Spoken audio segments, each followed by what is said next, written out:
Welcome to War Bios, the podcast where we delve into the most pivotal conflicts in history, examining the strategic context, operational art, and human cost of warfare.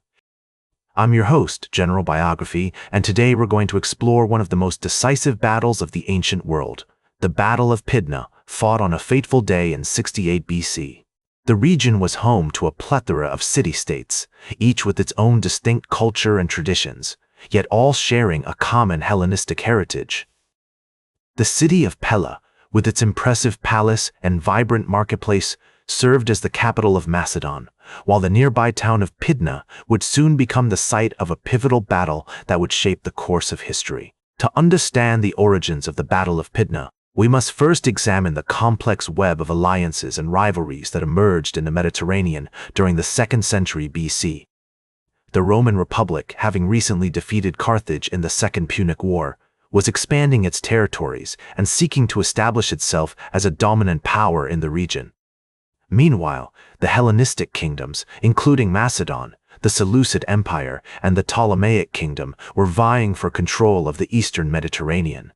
In 79 BC, King Philip V of Macedon died, leaving behind a powerful and centralized state that was poised to challenge Roman dominance. However, his successor, Perseus, faced significant challenges, including a deteriorating economy, a declining military, and a complex system of alliances and rivalries with neighboring states. The Romans, seeking to capitalize on Macedon's weakness, began to court the favor of the Achaean League, a confederation of Greek city-states that had long been wary of Macedonian power. As tensions between Rome and Macedon escalated, a series of diplomatic incidents and military skirmishes took place. In 92 BC, the Roman Senate issued an ultimatum to Perseus, demanding that he cease his aggressive expansionist policies and comply with Roman demands.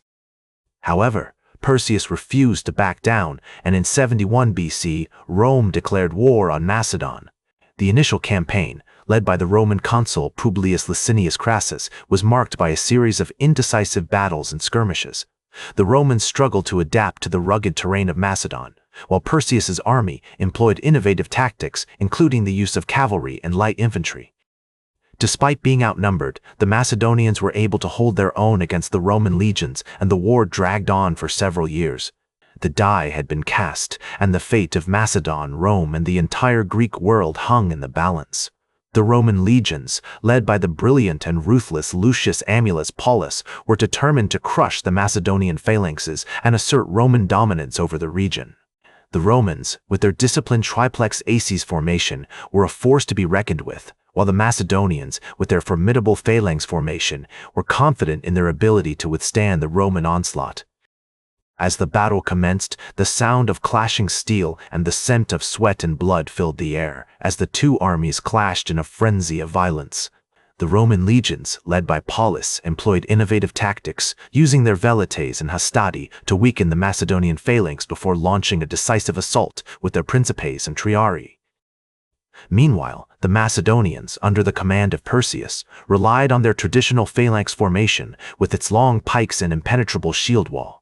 However, the Romans had studied the weaknesses of the phalanx and were determined to exploit them. As the battle raged on, the Roman legions began to gain the upper hand, using their superior mobility and flexibility to outmaneuver the Macedonian phalanx. The Macedonians, weighed down by their heavy armor and cumbersome pikes, struggled to adapt to the rapid pace of the Roman attack. Despite their valiant efforts, the Macedonian line began to waver, and soon the Romans had broken through, sending the enemy fleeing in disarray. The aftermath of the battle was one of utter devastation, as the Romans claimed victory and the Macedonians suffered heavy losses. The city of Pydna was sacked, and Perseus was forced to flee, abandoning his kingdom to the mercy of the Roman conquerors. As news of the Roman victory spread throughout the ancient world, it became clear that a new era had dawned, one in which Roman power would be unchallenged for centuries to come. The city of Pydna was sacked, and Perseus was forced to flee, abandoning his kingdom to the mercy of the Roman conquerors.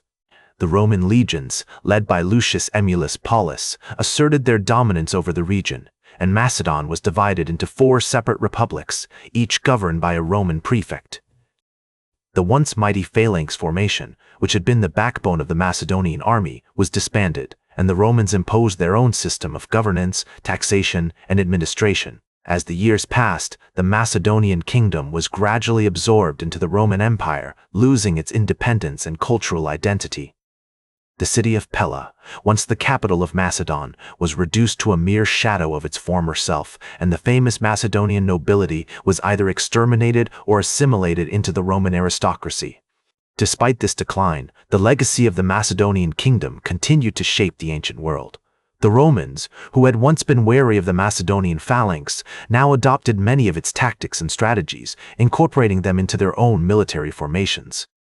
The concept of a professional army, which had been pioneered by Philip II and Alexander the Great, became a hallmark of Roman military power. The cultural exchange between Greece and Rome also flourished in the aftermath of the Battle of Pydna. Greek scholars, poets, and philosophers flocked to Rome, where they found patronage and support from wealthy Roman patrons. The Romans, in turn, adopted many aspects of Greek culture, including their art, architecture, and literature. In conclusion, the decline and aftermath of the Macedonian kingdom serve as a poignant reminder of the transience of power and the enduring legacy of cultural exchange. That's all for today's War Bios.